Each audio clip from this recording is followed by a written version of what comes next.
What's poppin', people? It's Dante. Today I'm here to dispel the myth of luck in street photography and share with you why I believe the prepared photographer will get lucky. And so it's really important to emphasize in the beginning of this video that consistency, repetition, and discipline is what will lead you to this path of getting lucky in photography. There's no shortcuts, there's no hacks, there's no way to go around this thing. In photography also, it's important to consider what it is that we are in control of and what is not in our control. And so what's out of our control is actually really simple. We're not in control of whether or not we come home with a good or a bad photograph.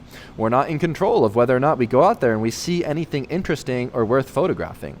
But what we are in control of as street photographers is how often we go out there and walk. And the more that we walk, the more that we photograph. And the more that we photograph, the more we fall in love with life. For I believe that photography has nothing to do with photography, but photography has everything to do with the way in which you engage with humanity and the way that you feel about life generally. And so when you cultivate that sense of curiosity, you're going to start photographing obsessively. And so in my personal practice, I've been shooting for a decade and I haven't missed a single day straight. You know, I photograph every single day. I always have the camera with me and I'm photographing consistently. And I believe that's why I've been able to achieve this sort of luck in my photography. And I just wanted to share with you some ideas about this topic today so that hopefully you can recognize the power of consistency and repetition with photography. And so with this first example, I'm going to be sharing with you a scene here, Logan Square, Philadelphia, first day of summer, and I photograph a rainbow and these children playing in the fountain. And so I remember arriving at this scene with the intention of photographing this thing. You know, I understood that a rainbow appears in the fountain when the light is right. And so I circled this fountain for hours at end, engaging with the scene, photographing, making lots of frames. And then once the light aligned and I recognized the moment of the rainbow and the patterns of the children and the way that they were playing, I put myself in the physical position to come home with this composition. And I had the audacity to say out loud in this behind the scenes video that I'm going to share with you that I'm going to photograph the rainbow and that I'm going to photograph somebody leaping in front of it in a glorious position. And so I affirmed in my mind that I'm going to come home with this frame. And I believe that you can come home with anything of your dreams, but you really have to have the prepared mind to go out there and come home with these kind of lucky frames. And so I'm going to share with you now the behind the scenes video at the scene, speaking out loud that I'm going to photograph this rainbow. A very life-affirming way of practicing street photography. I'm gonna photograph the rainbow. I'm gonna photograph the rainbow. I'm speaking it into existence. Somebody's gonna leap in front of it in a glorious position, and I'm going to photograph it right now. I'm gonna be patient and I'm gonna wait here because I believe that I'm going to capture this image with all of my heart. I'm going to sit inside of this water until it happens.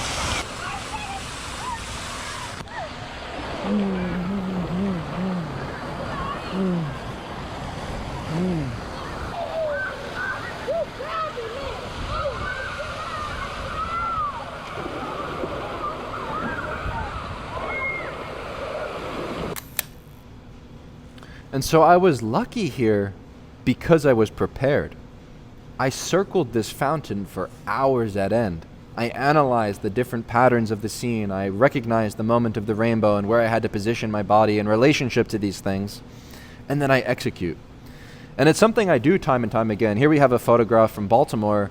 And this is actually a really interesting backstory because I'll never forget. It was very early on in my journey. It was around 2016.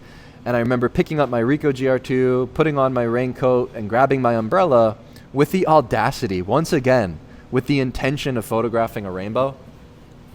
And when it appeared, I was just astonished. But then I had the ability to position my physical body in relationship to that rainbow and the subjects in the frame. And I think that is where luck meets the prepared.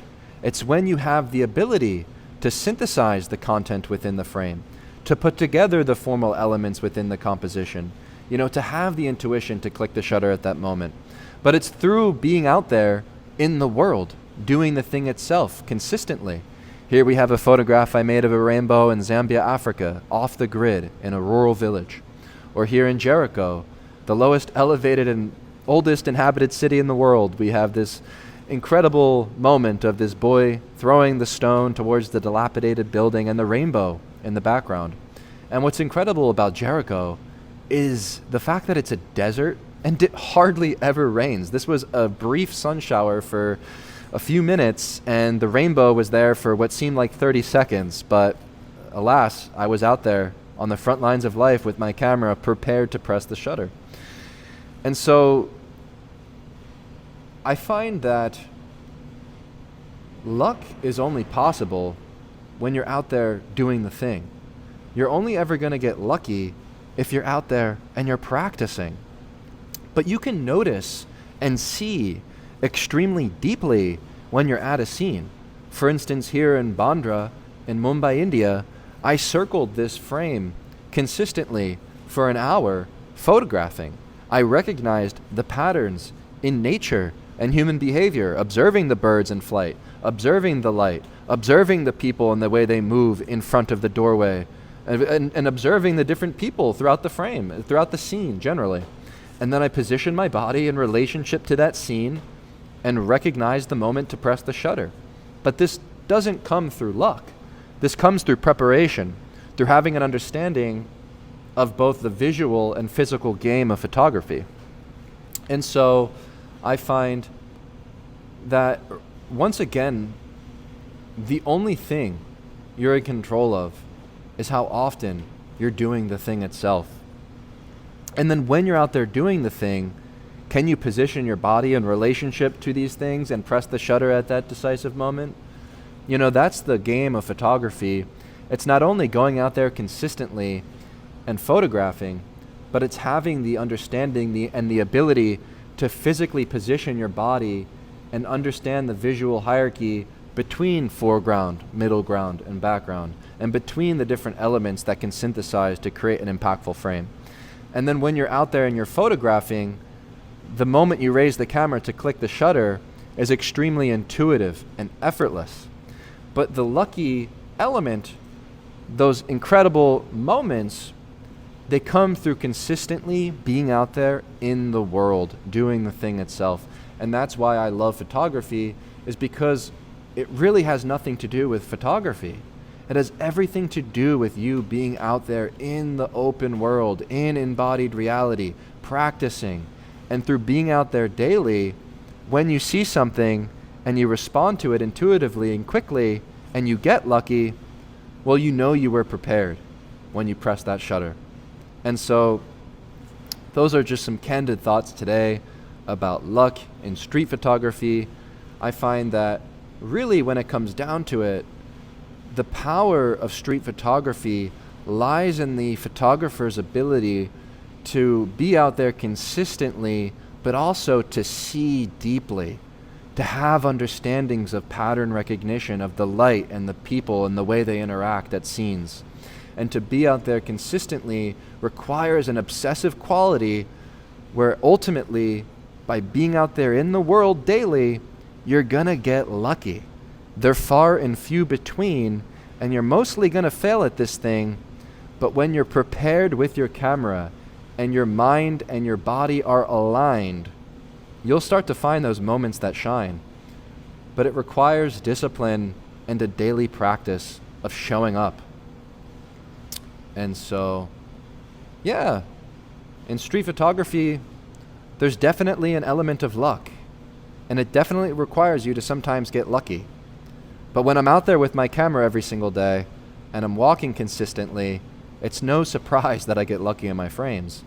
And so on this random day, walking around the streets of my hometown in Philadelphia, I found myself photographing this car fire that emerged randomly.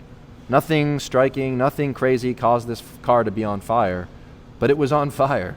And I was out there in the world, and I was walking, and I was observant, and I had courage, and I had my camera, and I was there and prepared to press the shutter. It was just like a random weekday, but I was out there, and I'm out there every single day. And that's essentially how you get lucky. And so, yeah, with that being said, that's pretty much it. Thanks for watching, and I'll see you in the next one. Peace.